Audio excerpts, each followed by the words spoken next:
Story 1. My landlord in Seattle offered to defer rent if needed. I like her. Story 2. My country did the same but also froze property taxes and mortgage payments for 3 months to get through the coronavirus pandemic. Story 3. My rent was scheduled to increase by $100 this month.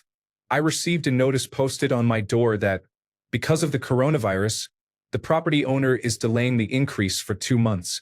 It is not anything spectacular, but it helps and I appreciate it. Story 4. We received a notice to vacate in 6 weeks because the owner's son wants to move in. We were notified 3 days ago. On one hand, this is manageable. On the other hand, finding housing is difficult even in the best of times, and with a pandemic it will cause many problems. Story 5. Lenient on rent? My landlord is going to have people in and out of my apartment all week trying to sell it. Story 6. The economic effects of this virus will be felt for a long time. A wave of homelessness and home foreclosures will only make the situation worse. Story 7. It is the first thing I told my tenant. I am not rich by any means, but I will not starve if she pays 2 months late because of the crisis. Postscript. I am in Italy. Story 8. It depends on the bank. Landlords usually have the property mortgaged, so they must make mortgage payments to the bank every 2 weeks. If banks were lenient, landlords could be as well. You also have to factor in monthly electricity and water if these are included in the rent. Unless utility companies are lenient, these costs come out of the landlord's pocket. Owning a rental unit does not mean you do not owe money on it. It is likely mortgaged and the rent is used to pay that mortgage. A rental is a long-term investment. Landlords generally do not profit from rent. It goes to pay the fees required to operate the property, such as mortgage payments, emergency repair funds, and other expenses. If you own a home instead of renting, you still have a monthly mortgage payment unless you own it outright. The bank requires payment. I live in Canada, and these are the rules that must be followed to avoid defaulting on a mortgage. Story 9. We should have a system in place that does not depend on the charity of landlords to prevent homelessness. When a crisis occurs, some landlords will be lenient, some will not be able to afford to be lenient, and some could but will choose not to help. Overall, this will not make a sufficient difference. Story 10. Well, if the rented house is mortgaged and he does not get paid and cannot make the loan payment, the bank might foreclose anyway. In all fairness, banks should suspend loan payments for 1 month so extra money can circulate through the economy. I understand that would have drastic effects on financial institutions, but feeding people and keeping them housed must come first. Story 11. San Jose is pausing evictions because many residents lost work hours due to the coronavirus pandemic. I support the pause, but tenants will still owe the rent afterward, which puts them in significant debt even though they keep their housing. Landlords are in a difficult position. Story 12. It is strange that someone must suffer, and it is usually those with the least. I would appreciate any business, person, or company that makes an effort to share the burden. Story 13. I am a landlord and live in the fourplex I own. I know one tenant will be fine. She works for a non-profit social service agency that will remain in operation. I am really worried about the young couple we have. They just barely met the income requirement when we rented to them, and now they are expecting a baby in a few weeks. I really cannot afford not to collect rent from them, so we have decided that if he is out of work, we will offer him some work. One unit is currently vacant and being repainted and otherwise prepared. The sooner it generates income, the more relaxed I can be about them. A couple of weeks ago, I did a large coronavirus pandemic shopping trip for toilet paper, canned goods, and so on. I plan to have enough to share if necessary. If my mortgage bank would give me a break, I would definitely pass it on because karma can be a bitch. Story 14. The onus should be on the government in situations like this. Many landlords are people like you and me. Even if they are not, you cannot expect a business to absorb costs for several months. If this disaster brings any positive change, I hope a drastic increase in social safety nets is one of them. Story 15. I am a homeowner in the United States. I hope they develop a program that allows leniency in a time like this. If you are renting a home from Joe Blow down the street, his mortgage payment is still due. So if he is lenient with you, what happens to him? A program needs to be developed that allows flexibility for both parties during a national crisis. I do not know how to achieve that. Story 16, yes, but it needs to go further up the chain. Landlords must pay mortgages, taxes, and utilities, so they should be given grace to prevent shifting the burden onto them. Story 17. I gave my tenant 1 month of free rent and reduced the rent by 30%, effective immediately. Story 18. Yes, landlords should, but they should also receive leniency from banks. Story 19. I absolutely think my landlord is scum, but he gets paid because he provides the agreed product or service based on a handshake and my word. When I lost my last job, I applied for government assistance immediately to start the process to get his rent to him, and I wrote a short, polite email explaining the situation. When rent day came, I had enough to pay half and by then had information that within 2 weeks I would probably get welfare, so I sent him a copy of that paperwork. Then I made myself apply for any work at all every morning from 8 a.m. to 1 p.m. My small savings were gone and it was scary. I received 1 welfare check, got a job, and was on the right track again. If I need to do this again, so be it. He is much less of a prick to me now. So it is not that he should be lenient, but he likely will choose to be. Story 20. Not only should landlords not collect rent, but banks should not collect mortgage payments either. Landlords have mortgages and utility bills to pay. In 2008, we, the taxpayers, bailed out the banks and have also bailed out utility companies, so all payments to them should stop as well. Story 21. Putting people on the street during a pandemic will lead to a more rapid spread of the disease. These are not normal times. Put public health first, not business as usual. Story 22. I think the real issue is whether the landlord has a loan on the property. Personally, I believe lenders, mortgage companies, and credit firms should temporarily cease operations. But capitalism is the dominant political force in most countries. Story 23. I am a landlord. If tenants have coronavirus-related issues, I will work with them up to a point. Why only to a point? Because otherwise the bank will take the properties away, which would not help anyone. Landlords do not generally own the property outright. We ultimately rent it from the bank. The city takes its share, and plumbers and other service providers need to be paid. I will not evict anyone if I can avoid it. Story 24. I do not know what the solution is. I know many landlords are just people with a few properties and cannot afford the income loss. On the other hand, millions of people are going to lose income through no fault of their own as a result of this crisis, and it is not fair that they end up homeless either. Ideally, people will have savings, but the reality is most do not. Story 25. I would also point out that if renters are evicted because society essentially shuts down, who do the landlords think will move in afterward? I am not sure many people will be looking for apartments during the pandemic. It seems they would not make money either way. Story 26. I am a landlord with 3 buildings of 10 units, each plus a 4-bedroom house. I am always lenient with tenants. For example, I am currently reclaiming an apartment from a hoarder. It was morally wrong to allow him to live that way, and it was a health hazard for the building. He is not evicted. He is undergoing counseling and living with his son, while I am investing $15,000 in remodeling his 2-bedroom apartment. When he returns, his rent will increase by only $50. It will take me more than 2 years to begin seeing a return on investment for the apartment. In the same building, I have a tenant between jobs who missed a month. He will pay when he can with no late fees. Another tenant is in the same situation. So in one building, I have 3 apartments not making money. In another building, I had to evict a tenant for subleasing to a squatter. The subtenant did not pay rent and had extended family living there. I have had no rent for that apartment for 6 months, and I will have to remodel. The second apartment in that building is a family of 3 on a single income. The husband recently put them in a bind by making an online purchase that disrupted their rent schedule. Rather than being harsh, we set up a split payment with no penalty so they can make up their 3 months of late rent. The third building is at capacity and current on rent, but property taxes and water bills are high.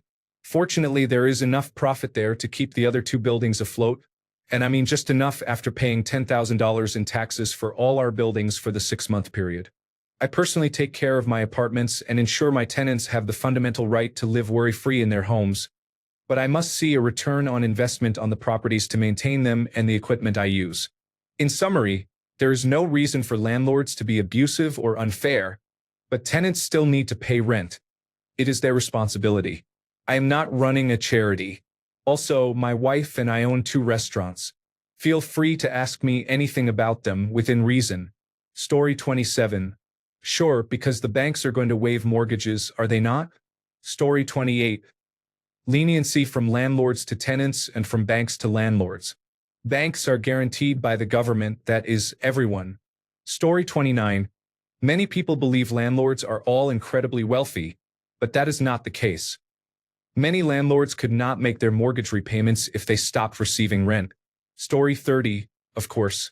You want to evict people when they simply cannot go to work? That's crazy. My wife is a server and I work in retail sales. We now have no income. Her restaurant and my stores closed last night. What am I supposed to do?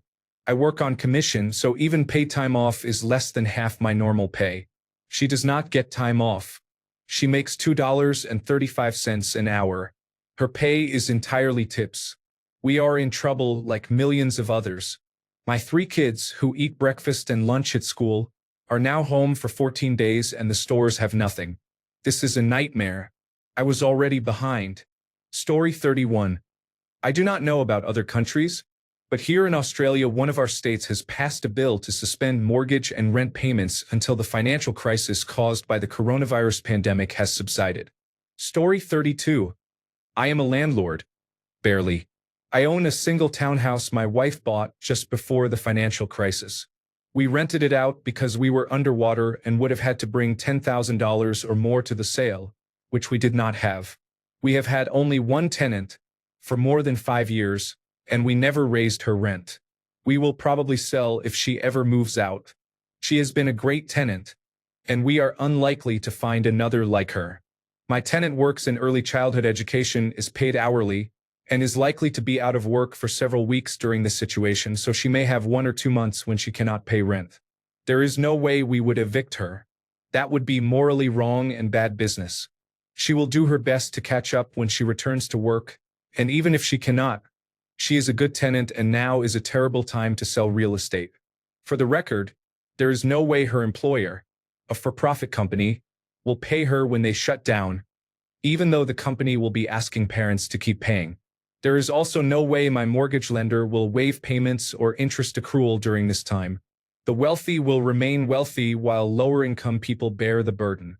Story 33. Unless it is a problem tenant, were they looking for another excuse to move out?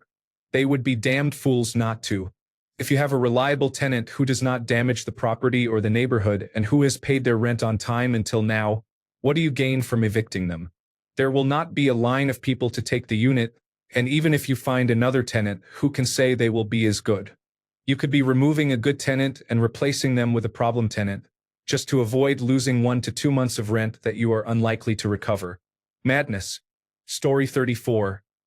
In an outbreak, people should isolate to stop the spread, so the landlord would not be able to rent to someone else. The property would be recorded as unpaid or vacant, resulting in 0 income. Story 35. I used to be a landlord. The problem was that the bank and the tax authority had to be lenient with landlords. A couple of missed months would have put me into bankruptcy or foreclosure. Story 36. I am a landlord. I have reached out to my tenants and told them I can work with them if they contact me beforehand. But if all renters stop paying rent, I will have to stop paying the mortgages and we will both be in trouble. We have financial reserves set aside, but not enough to cover everyone for long. Story 37. Who will be lenient with the landlord when they have to pay the mortgage on the property? Story 38. Banks should be ordered to halt foreclosures and waive late mortgage fees for several months. This will reduce pressure on landlords, who can in turn relieve tenants.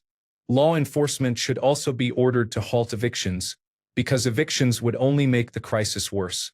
This would allow everyone to stay in place, which is best for society at this time. I am really worried about this. Capitalism is forcing everyone to figure out how to pass costs on to someone else. We will all take a major hit in economic activity this year, and it is not really anyone's fault. However, those with the means and influence will likely push costs onto people less able to defend themselves financially. Everyone will lose, and people who are already poor will lose proportionally more. Story 39. Yes, because no one asked for this crisis. Counties should be able to protect their people no matter what, and they failed. Everyone is scared of war, but not this kind of war. Story 40. The landlord's job is to collect rent from tenants. Story 41. Unless their mortgage for the property is also on hold, why should they hold off? They still have bills to pay. Story 42. I am a landlord of multiple properties. I don't think I should be, but I would be to many of my tenants. At the end of the day, I think of them as my customers, the ones I want coming back. I treat those tenants well. You take care of my house, and I'll take care of you. Those who are difficult, I will throw the book at them. Story 43. I offered to reduce my tenants' April rent to the cost of my mortgage, which is 50% of their rent. This is not the time to think like a business. Be human, but make sure you can survive too. Story 44. I think everyone needs to be lenient for a month or so we all get through this. Story 45. Yes. If someone cannot work because of this crisis that is outside their control, they should not have to risk homelessness during a pandemic. If you need a more cold-blooded, rational reason, more people living on the street is the worst possible public health outcome during an outbreak. But really, try caring about people. At the same time, the government should give landlords relief on mortgages and taxes, ideally by freezing them entirely. The same support should apply to landlords. Story 46. What if your rent pays someone else's rent? Do they get to claim your hardship? Story 47. It depends on the landlord. I am a landlord, but the rent I charge only covers my mortgage payments. I am renting my place because I moved for work, and I now have to pay rent myself. If tenants do not pay rent, I become responsible for my mortgage while also paying rent where I live. On top of that, my livelihood comes from a restaurant, which looks likely to be forced to shut. The better solutions are subsidies and mortgage payment delays. It is much more complicated than simply not paying rent. Story 48. As an American, I do not see why we can bail out the economy and not keep people in their homes. Story 49. They still have to pay the mortgage, maintenance costs, taxes, and so on. The bills do not stop because there is a health crisis. Story 50. Here in the United Kingdom, most banks are allowing mortgage breaks for a few months. Be kind. Apply for one and let your tenants know, as they may be as worried as you are about paying for the roof over their heads. Story 51. I cannot wait for this to receive a large amount of karma on Reddit. Story 52. We rent an apartment in our house. This is an unprecedented emergency. We must come together and help one another. Our tenant can work from home for now, but if he could not and had difficulty paying rent, I would defer or waive it until the situation is over. Story 53. As a landlord, yes. I have instructed my agents to be lenient if necessary. My two tenants are both hospitality workers. If they cannot work and get paid, I do not see why they should be paying me. These are unprecedented times, and it behoves all of us to behave kindly to each other. I cannot imagine having to deal with the stress of not making rent while in a foreign country, away from their loved ones in the midst of a pandemic. Show some humanity. Story 54. If banks suspend mortgage payments, landlords should suspend rent collection. Many rental properties are mortgaged. If tenants do not pay rent, landlords may be unable to meet mortgage obligations. If banks will not suspend payments, we cannot require landlords to suspend rent collection. Story 55. Individual landlords should be open to it, but there should not be any law requiring it. They have mortgages to pay, children to feed, and other expenses. With people spending more time at home, I would expect repairs and maintenance issues to increase, costing them more money. Story 56. I am the property manager for a small, locally owned operation. I will be as lenient as possible if it becomes necessary, but as many have pointed out, we have a mortgage company to answer to. In addition, our property taxes are very high. I can only hope that, if the situation worsens, the government will be wise enough to freeze obligations across the board. Otherwise, some parties will bear an unfair burden. Story 57. Sure, as long as the bank that holds my mortgage is lenient if I don't receive rent payments for a few months. I feel a lot of sympathy for renters, but far too many people believe landlords are wealthy. I am a military veteran and was able to purchase 2 homes using loans from the Department of Veterans Affairs, which I kept after I moved out. I operate on very thin margins with them. A single large repair can wipe out my entire profit for the year. If my renters do not pay for 1 month, I might be able to scrape by, but 2 months and I am in serious trouble. Story 58. I have suspended late fees, but at a certain point I am still paying the mortgage, property taxes, utilities on some properties, and insurance. I will do what I can during this time, but I cannot jeopardize my business. Story 59. Of course, if they can, banks should be lenient with mortgages. Everyone should be as lenient as possible with each other right now. We are all in this together. A landlord who is doing his best. Story 60. If you mean a temporary delay of rent, added to the end of the lease as a responsible amount that the tenant signs for, then maybe. If you mean forgiving rent, then no. Landlords and owners are not government funded. It is their property and their job, just as you have a home and a job. If you were a landlord in debt on a mortgage for a property, would you forgive rent? People often put themselves in the renter's shoes and then get mad at owners and landlords. That is unfair. Story 61. I am a landlord. It is a family business. We are being lenient and have told our tenants that we will extend due dates or waive charges for a few months for anyone who loses their job due to the quarantine, because most of our tenants are elderly and especially need leniency. This is not what I expected from my conservative mother, to be honest. Story 62. If the landlords are getting mortgage breaks, they should be legally required to pass that along to the renters who actually pay their mortgages. Story 63. Who will be lenient toward landlords? Will their costs also go down during this time? Not every landlord is a large corporation with millions in the bank. Many are ordinary people who invested in property so they would not have to work for someone else all their lives. Story 64. It would be the right thing in my opinion, but when has that ever mattered? Maybe I'm just jaded, laughing out loud. Thanks a bunch for sticking around till the end of the video. Remember to subscribe, and until next time, stay awesome and goodbye.